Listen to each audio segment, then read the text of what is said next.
হাসরে 4 প্রকার হিসাব গ্রহণ করা হবে।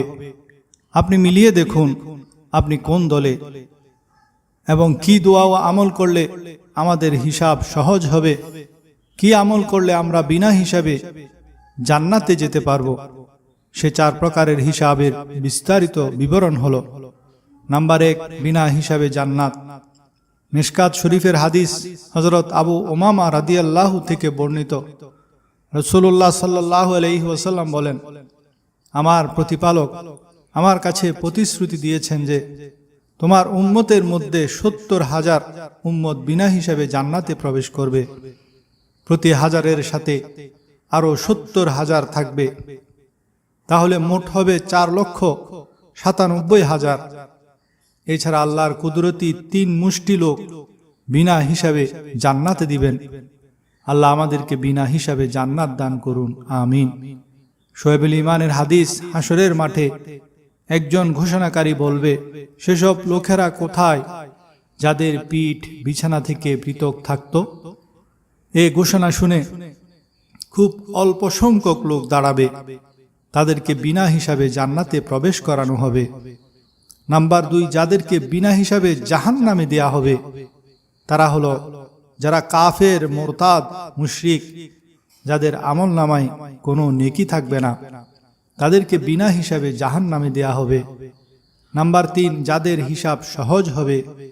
আমাদের নবীজি সহজ হিসাবের জন্য সবসময় দোয়া করতেন, আল্লাহুম্মা হাসিবনি হিসাবান ইয়াসিরা, আল্লাহুম্মা হাসিবনি হিসাবান ইয়াসিরা, অর্থাৎ হে আল্লাহ আমার হিসাব অতি সহজ করুন।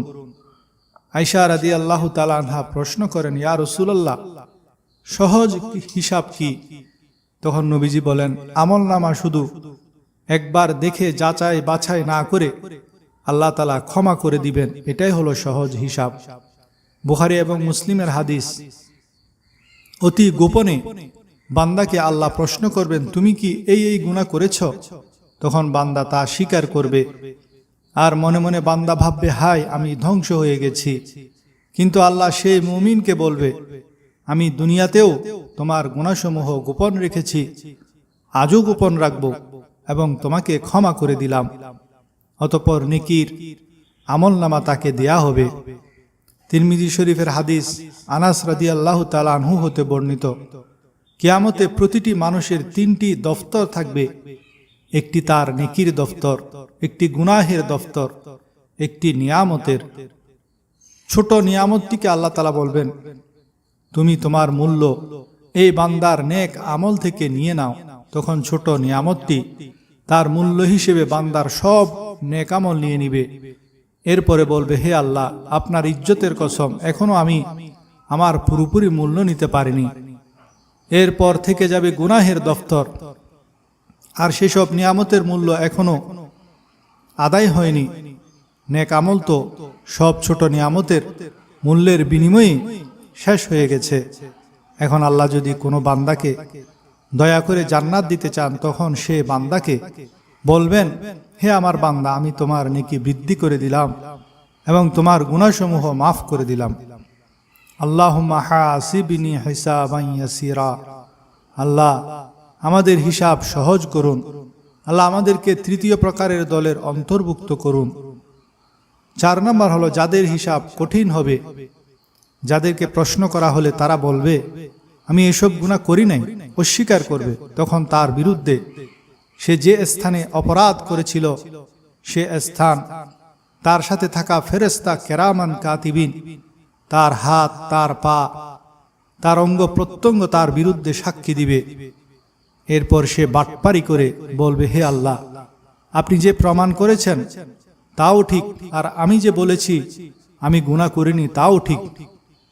কারণ এসব গুনাহ আমি নিজে করিনি, বরং আমার গুরু, আমার পণ্ডিত, আমার পুরোহিত, আমার নেতা আমাকে বলেছে তাই করেছি। সুতরাং তাদেরকেও আমার আগে জাহান্নামে নিক্ষেপ করুন। তখন জালেমরা, কাফের মুশরিকরা একে অপরকে দোষারোপ করবে। সেই চিত্র আল্লাহ সূরা সাবার 31 থেকে 33 নং আয়াতে ফুটিয়ে তুলেছেন, বর্ণনা করেছেন। সবশেষে আল্লাহ ফেরেশতাদেরকে নির্দেশ দিবেন, খুজুহু ফাগুল্লুহু, ফেরেশতাদেরকে বলা হবে, ধরো একে গলায় বেড়ি পরিয়ে দাও।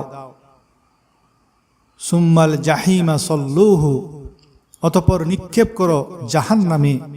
সুম্মা ফি সিলসিলাতিন যারউহা সাবউনা জিরাআন ফাসলুকুহু, অতঃপর তাকে শৃঙ্খলিত করো 70 গজ দীর্ঘ এক শিকলে। অতএব আল্লাহ তাআলার কাছে আমাদের দোয়া করা উচিত, আল্লাহ যেন আমাদেরকে বিনা হিসাবে জান্নাত দান করেন, অথবা আমাদের হিসাব যেন সহজ করেন।